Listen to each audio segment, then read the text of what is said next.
I'm Kaylin Lepre with Mammoth Lakes Tourism, and today we have Gabe Taylor, professional snowboarder and avid mountain biker. He's going to be talking about the Mammoth Mountain Bike Park. This segment is brought to you in part by the Inyo National Forest that wants to remind you to leave no trace. So that means not cutting switchbacks. It causes soil erosion, it's unsafe for you and the people around you and for the bike park staff, so just don't do it. Stay on the trail, you're gonna have a great time. And you guys have been doing an awesome job at keeping these trails incredible. You were recently labeled #1 by Outside Magazine for the best mountain biking park in all of America. How did you do it?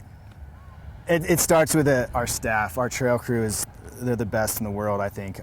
They're passionate about it. They love riding their bikes and they look after these trails like they're their own. It helps that we have a 3,500 acre mountain to work with. You know, right. Mammoth is Mammoth. Yeah. This is where the sport started, and it's really cool to see it coming full circle back here and seeing so much focus on Mammoth. Right. It's humbling for sure. It's incredible, and we're not just skiing and snowboarding. We're this incredible mecca for mountain biking too, and it's just great that you're finally getting the recognition for it. What are your favorite trails for intermediate, beginners, and then advanced as well? You know, what I think we offer that nobody else is doing right now is the Discovery Zone. It's an area geared specifically for beginners and intermediates. Mm-hmm. You start with the Pioneer Practice Loop. It's a quarter mile. You can get used to riding a bicycle on dirt. I mean, this is something totally foreign to most people, and just to get out there and feel confident about moving forward. Let's progress. Now we can hop on Chair 11 and we can ride down the Discovery Trail, which is a wide path. It's gentle grade. Right. Get comfortable on that bike, learn how to brake, learn how to control it. And then you can move on to the Adventure Trail, the Explorer Trail. Mm-hmm. They're all really short trails. It's a short lift. It's really accessible for people and to really gain that confidence. And then you can move up to Breakthrough, Beach Cruiser, our intermediate trails, and then we have our really gnarly derailed zone with chain smoke, velocity, all these gravity-fed trails that you can access from our gondola right in the background.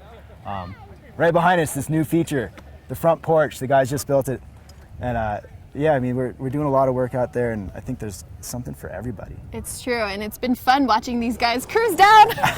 They're so insane, and it looks a lot of fun. They make it look easy, but it's not. So for you advanced bikers out there, we have a ton to offer.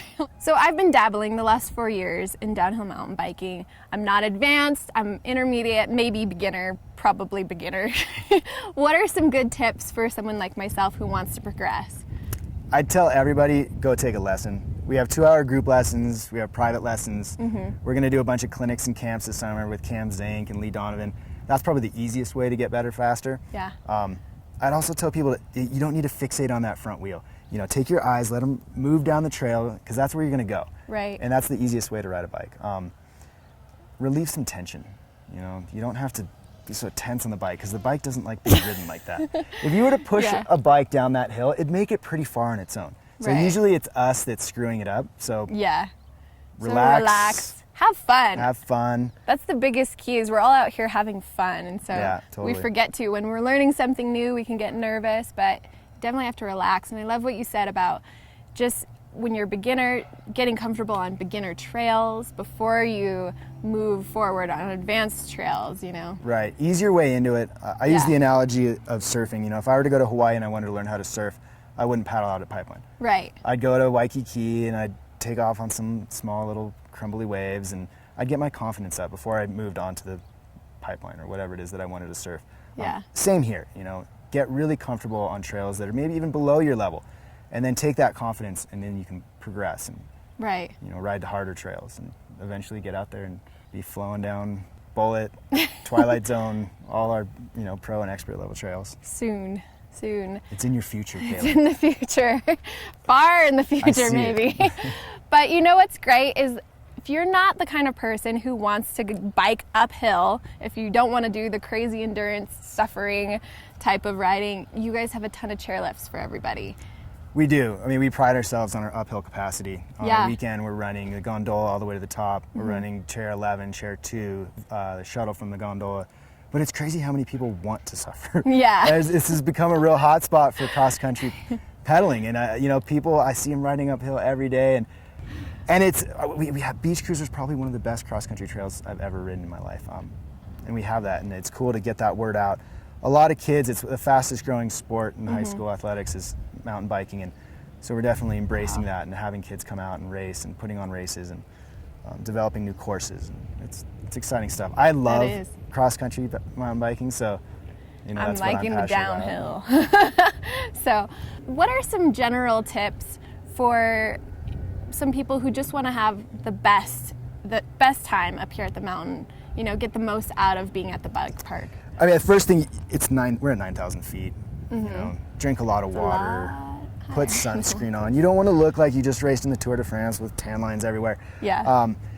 And it go to my last point, easier way into it. The altitude does take something out of you, and we make stupid mistakes when we're tired.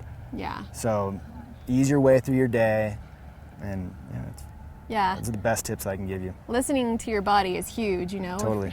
If you need to rest. Yeah. And so you're not getting injured. But anyways, Gabe, thank you so much for these tips and for just educating and for you guys just doing such an incredible job up here. Congrats on being #1. Thanks. And thank you guys for tuning in. This has been your weekly reminder that the mountains are calling.